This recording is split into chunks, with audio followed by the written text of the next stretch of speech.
In this episode of the Telford Live podcast, we'll be dealing with themes that some viewers will find distressing. We're going to be talking to Emma, whose son Kyle died in January 2020 following an MDMA overdose. Emma wanted to share her incredibly moving story to raise awareness about trying to keep your children and teenagers safe. Emma, thanks for coming into Telford Live today. We're going to be learning about Kyle in this episode, and Kyle was your son. Yes. Tell me a little bit about Kyle when he was a young lad. He was funny, full of life, always had a big smile. You know, everyone said it was a polite young boy, you know, very sociable, had a lot of friends. Obviously Kyle had cerebral palsy as well, but he didn't let it affect him. He was always running everywhere. I think he felt more stable running than walking, to be honest. But he'd fall, get back up. You know, a strong character. And in 2020, what happened to Kyle? Kyle went to a party, an 18th birthday party. That's what he said. He was going to celebrate his friend's 18th at his other friend's house. I took Kyle, I dropped him off there. You know, I said, I'll see you in the morning, because he was going to his dad's. I said, I've got your favourite tracksuit ready, and I'll cut your hair, because he liked to look nice to go to his dad's. You know, he loved his dad. And I basically dropped him off, thought he would be fine, and left him there. And then, the whole thing? Yeah. Okay. And then in the morning, I've got up. Sorry. I've got up. I put a casserole on because his sister was at her dad's. Carl was a big eater, so I thought I'd put casserole so he can help himself, you know. And then I'm waiting for him to call me to go and pick him up. I got a phone call from Carl's friend's mum, and she basically said, Emma, it's Kyle, I'm sorry. And I said, what do you mean? And she said, I'm really sorry, it's Kyle. And I just knew, and I said, don't say it, please don't say it, please don't say it. And I'm running down the stairs. She said, we'll come and get you, And I said, no, I can't, I need to get to my mum. And she said, okay, we'll meet you at your mum's. And obviously I've jumped in the car, which I shouldn't have, but I just wasn't thinking. And I've rang my mum. My stepdad answered, and I'm just screaming down the phone, Kyle's dead. Kyle's dead. And I've got there, and his friend's mum was there, and she said, we'll take you. So I've jumped in the van. My mum's followed. We've got down to Carl's friend's house, and those cars all down there. It was in Lawley. The roads are quite bad for parking down there. So I've just jumped out and I've ran to the house. There was police there, ambulance, and I've ran up to the female police officer and I said, please tell me he's okay, please tell me he's okay. And she said, I'm sorry, he's been gone for a while. And I've just dropped to the floor. And my nose started bleeding, and they picked me up and they put me in an ambulance to try and calm me down. But obviously, you know, I was distraught. I was in a bad way. I've said, I've come out there and I said, what's happened to my boy? And his friends shouted at me, who literally screamed in my face and said, He's took MDMA, he's done it before, And I said, what do you mean? He's took MDMA, and he's done it before, screaming at me. So I've come out, the police have basically said, come out, because, you know, he was quite aggressive. But I understand he was upset, but, you know, so was I. And then, you know, it was just like, that part is, I mean, I have PTSD, so I relive it. It's like, I'm there when I speak about it. You know, I was calling, you know, family. I wanted my daughter, you know, I wanted her at school. I wanted to come to me. The police have said to me, would I like to go to Kyle? And I couldn't. I just couldn't accept seeing him. I do regret that a little bit now, but I just couldn't. I was in such a bad way. Which is obvious. And then we've gone to my mum's, you know, like I'm talking to the police, and lots of people are coming round, and I'm just like, they're trying to talk to me, and I'm just like, the pain. It was too bad. It's clear that this is such an awful event and every parent's nightmare. Yeah.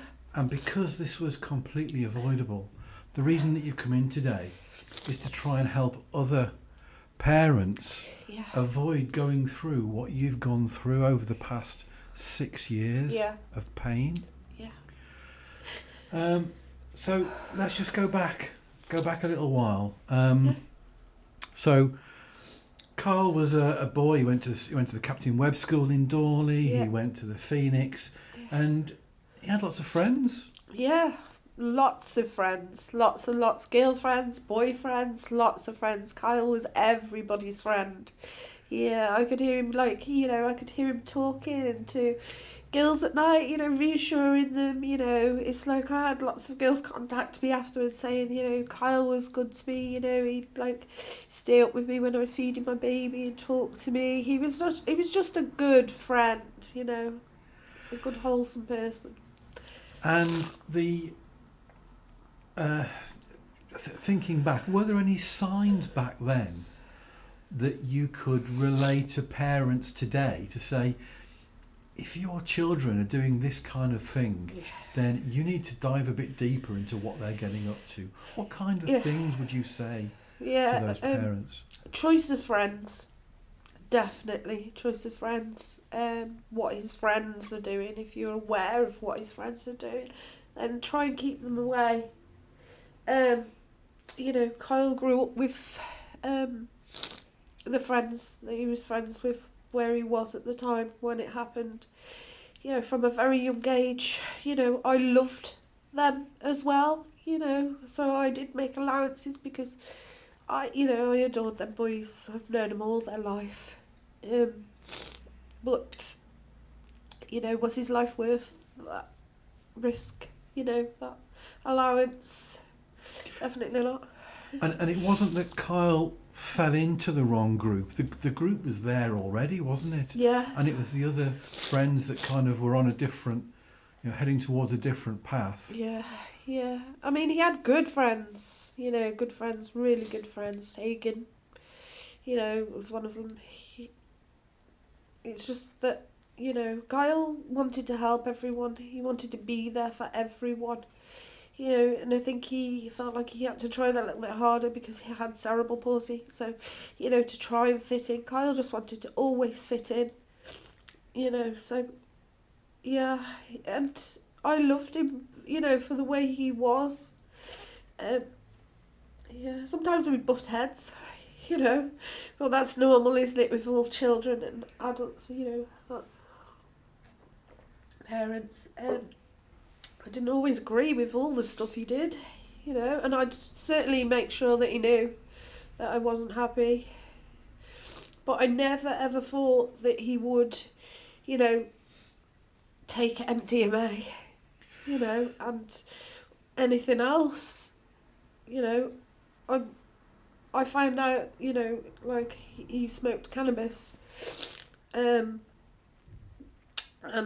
you know that can lead on as well, I suppose. But yeah, I thought that was all that Kyle. When I've asked his friends, did Kyle do drugs? No, not as we knew he smoked cannabis, but we didn't think he did anything else. These were other friends. But then I was told that he did this by the other friend, so it was like a lot was conflicting. I didn't, but it's hard because you want your children to have a life, and especially, Kyle, but then where do you cut it off? Where do you draw that line? So Carl was just 19. Yes. When he died. And it's affected, it's clear to see how it's affected yourself, Emma. But it's not just you, is it? No. So Kyle has a younger sister as well. She was like mid-exams when Kyle passed away. It affected her massively because she had to do her exams in lockdown. So she wouldn't leave the house for a long time. She isolated herself. She suffered quite badly as well with it. She's just starting university now, which I'm really proud of, but she didn't go when her friends did, so that affected her in a massive way. She's doing it now where they were doing it a couple of years ago. So yeah, and his friends, I spoke to one of his friend's dads who said that he just won't come out his room. Really went into one, it affected him. It affected another friend who, he's actually in jail. So yeah, had one boy who'd come around my house every day near enough and ask if he could sit in Kyle's room, which I allowed for a while, but then it became too difficult for me, so I had to stop that. But yes, a lot of his friends reached out to me, and they've been really supportive, a lot of them. Some of them not, some of them have, the ones in question haven't been, but, I understand. There was a lot of anger at the time, a lot of anger surrounding the whole situation coming from all parties, and I did deflect a lot of that onto them, I suppose. At the inquest, one of the people at the birthday party said that they had been drinking and taken some cocaine. He said we drank and then MDMA come up, and that's another name for ecstasy, isn't it? Yeah. I dozed off at about 1 a.m. and then I woke up and found my best pal. I've known him all my life. I phoned the ambulance and they told me to do CPR. Now that doesn't quite, those timings don't quite work out with what happened in your recollection. No, because I wasn't actually informed about Kyle till 11 o'clock the next day. So, and when I've got Kyle's phone back from the police, he went silent on his phone after 8:30 in the evening.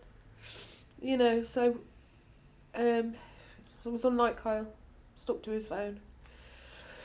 Yeah, so I believe it happened then, earlier on in that evening. There was, in the inquest, one of the people said that was there, an adult who shouldn't have been there, that was there, actually said that he'd got back, and when he got back, Kyle became increasingly unwell. You could see he was sweating and so forth, and they actually helped him up the stairs and put him in the shower. Why no ambulance? Why not call me? I don't understand. I know that they were young and they probably panicked. This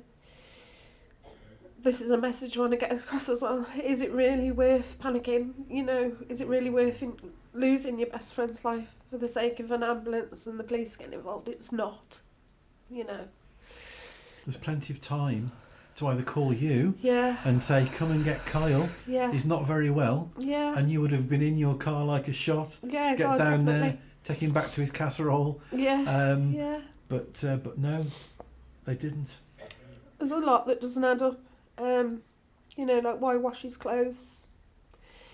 His clothes were actually taken out of the house by the older person and then put in a van, which got seized by the police, which I had to go and collect.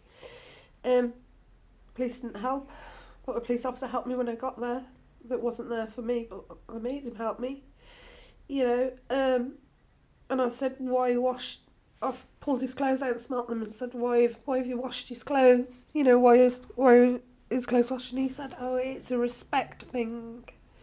You know, when someone stays, you wash their clothes, and that just didn't add up. The other thing was I said, where are Kyle's gloves? I knew he had his gloves, they were new, I bought him in for Christmas, you know. And he pulled them out of his own man bag, an adult wearing a man bag. And he said, these are Kyle's, aren't they? And gave them to me. So he'd obviously been wearing them. It was not a nice, everything that I went through afterwards. It was not nice. And it's just such a tragic event that didn't need to happen. No. It didn't need to happen. No, it didn't. It didn't. I mean, one of his friends actually said in a statement that he was offered MDMA and DMA by the other person and refused, but that was never used. It was brushed aside, lack of evidence and stuff. And it's had a very profound effect on your own life, hasn't it? Yeah. Yeah, I was very angry for a long time. I also suffered with mental health quite badly. I have PTSD. I turned to alcohol, which is not the best thing to do. I mean, I had counselling. I had like 2 different types of counselling and therapy. Still having it now. But yeah, I turned to alcohol to numb the pain, which didn't work. I don't advise that to anyone. It just masks it. Like I said, I'm now nearly 8 months sober, and dealing with everything now.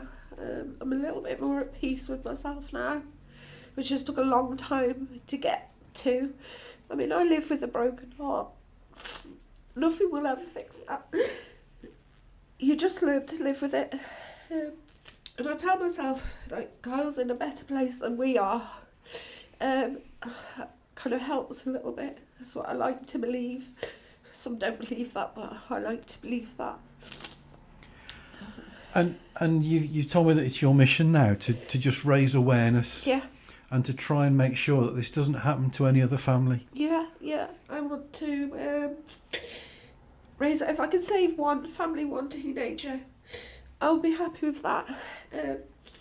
I'm opening myself up to parents, children, if they want to talk, if they want help, if they just want me to come and speak to their children about the effects that it has on a parent, family, friends. I'm happy to do that. I just want to, just save some kids and parents from going through what I did.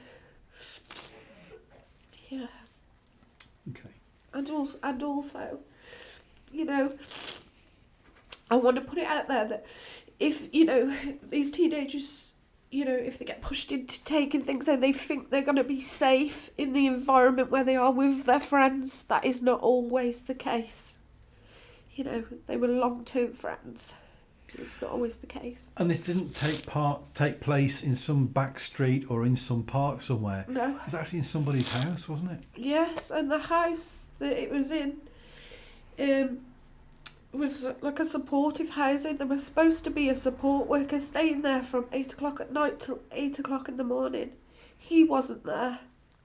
The police informed me that he lost his job and he will never work like in that kind of job again, but that's not enough. he could have saved my son's life, you know, and I know that it upset him a lot.